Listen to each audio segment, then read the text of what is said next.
नज़रीन, drama serial बेबीबाजी यकीनन एक hit serial है। हर गली मोहल्ले में एक अजरा और एक रक्षी भी मौजूद होती है। बस फर्क सिर्फ इतना है, एक खानदान को बखेर देती है और दूसरी उजाड़ देती है। गुलशन आरा जैसी भव्य कुटनियां भी हर जगह मौजूद होती हैं, जो हमेशा मौके की तलाश में रहती हैं, कब उनका दांव लगे और वो अपना उल्लू सीधा कर लें। अच्छे हमसाए, अच्छे दोस्त दूर के रिश्तेदारों से बहुत बेहतर होते हैं। उनकी कदर करनी चाहिए। चैनल को सब्सक्राइब नहीं किया तो चैनल को सब्सक्राइब कर दें और लगे हाथों वीडियो को लाइक भी जरूर कर दें। ये मेरी आपसे पर्सनल रिक्वेस्ट है, क्योंकि बहुत जल्द आपके तावन और आपके प्यार से मेरे 1 लाख सब्सक्राइबर कंप्लीट हो जाएंगे। आपके तावन और मोहब्बतों का बहुत बहुत शुक्रिया। वीडियो शुरू करते हैं। नसीर ने रक्षी के हाथ की चाय क्या पी, वो तो एक बार फिर रक्षी की जुल्फों का असीर हो गया। उसे लगा कि उसको उसके माजी की महबूबा एक बार फिर मिल गई है। भूल गया कि वो एक शादीशुदा है और एक बच्चे का बाप है। रक्षी ने भी उस पर बहुत डोरे डाले। अदाएं ऐसी थी कि नसीर एक बार फिर अपने माजी में खो गया। बेशक रक्षी, मेरे अम्मी अबू ने मेरी शादी कर दी थी, मगर मैं तुम्हें एक पल के लिए भी नहीं भुला सका। रक्षी कहती है, फिर भी तुमने शादी तो कर ली, मगर मेरी तरफ तो देखो, आज भी तुम्हारी यादों के सहारे जिंदा हूं। मजाल है कि कोई तुमसा मुझे मिला हो, मिल भी जाता तो तुम थोड़ी होते। रक्षी उन लड़कियों में से नहीं नसीर, जो एक बार किसी को दिल दे दे तो किसी और की हो जाए, बदले में चाहे उसकी जान ही क्यों ना चली जाए। आज तक तुम्हें भुला नहीं सकी। नसीर कहता, हां, तुम्हारे खो जाने का मुझे भी एहसास है, मगर मैं अम्मी अब्बू के सामने बेबस था। आज भी तुमसे शर्मिंदा हूं। तुम्हें खो तो दिया, सोचा भी नहीं था कि तुम दोबारा मुझसे इस तरह से मिलोगी।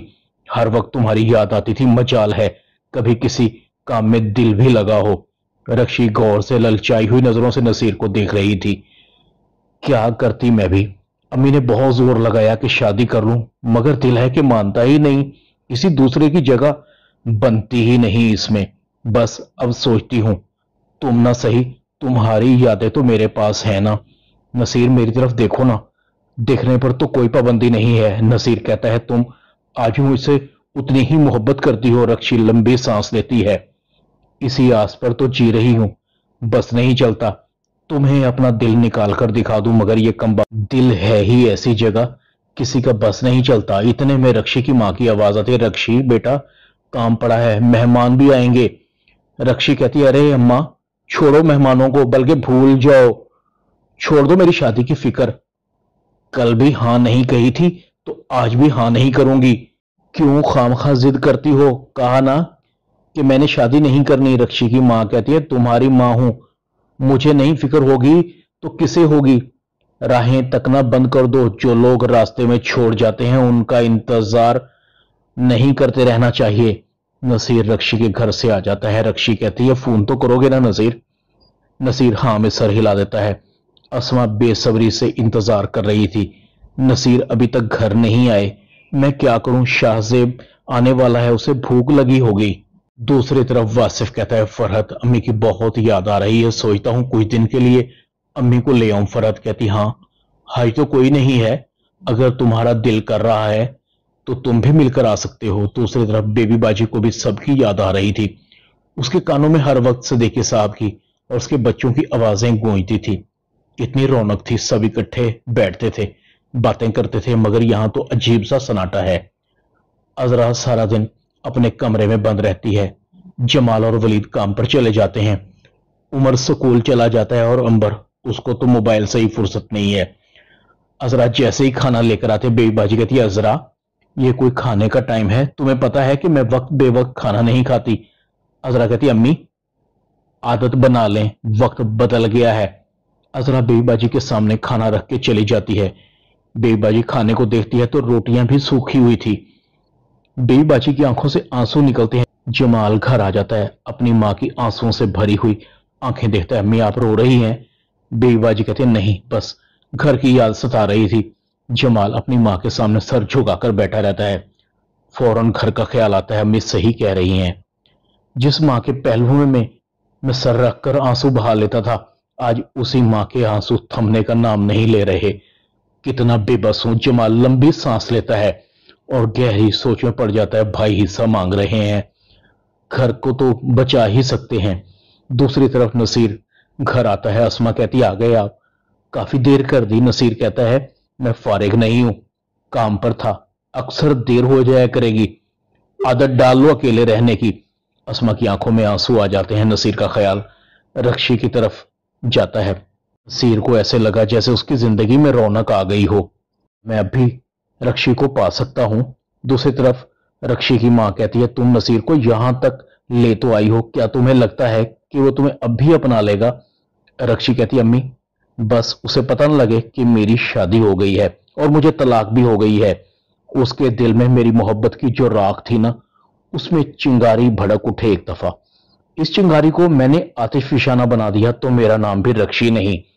इतने में नसीर का फोन आता है। अगर तुम फारिग हो तो मैं तुमसे मिलना चाहता हूं। रक्षी कहती है, जहे नसीब, ये तो मेरे गरीब खाने की खुशकिस्मती है कि तुम आओ। नसीर उठकर अलमारी की तरफ जाता है और उसमें से कोई खूबसूरत सी शर्ट देखता है। नसीर को शर्ट नहीं मिलती। सारी अलमारी से कपड़े निकालकर बाहर फेंक देता है और अस्मा अस्मा की आवाजें लगाता है। अस्मा नमाज पढ़ रही थी।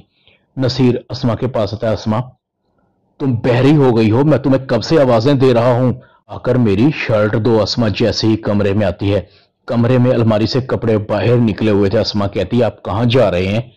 अभी तो आए हैं। नसीर कहता है, तुम अपने काम से काम रखा करो, जितना कहा है उतना करो, मुझसे सवाल जवाब करने की जरूरत नहीं है। नाज़रीन, सदीकी साहब के बच्चों की बर्बादी होना शुरू हो गई। अजरा बेबी बाजी का जीना हराम कर देगी।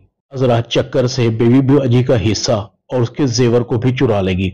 आखिर वलीद अपनी मां के साथ अलहदा हो जाएगा। नसीर का हाल टाइट करने के लिए उसकी जिंदगी में रक्षी जो आ चुकी है, जो कि उसकी सारी जमा पूंजी और कारोबार का भट्टा बिठा देगी। नसीर भी पाई पाई का मोहताज होकर कंगाल हो जाएगा। गुलशन आरा अजरा से सारे जेवर और नकदी लेकर फरार हो जाएगी। यही हाल वासिफ का होगा। पराई नौकरी करना इतना आसान ना होगा। जब नौकरी से निकलेगा तो उसे अपने काम की अहमियत का अंदाजा होगा। वलीद ही वही होगा जो अपनी मां की खिदमत करेगा और फलाह पा जाएगा, उसे तरक्की मिलेगी। समन बेबी बाजी की बहुत खिदमत करेगी क्योंकि समन और वलीद की शादी होगी और वलीद अपने अबाई घर को भी हासिल कर लेगा। मजबूरन भाइयों को एक बार फिर वलीद की तरफ अपने अबाई घर में जाना होगा। अजरा को भी अकल आ जाएगी। सब कुछ खोकर वो भी बेबीबाजी से माफी मांगेगी।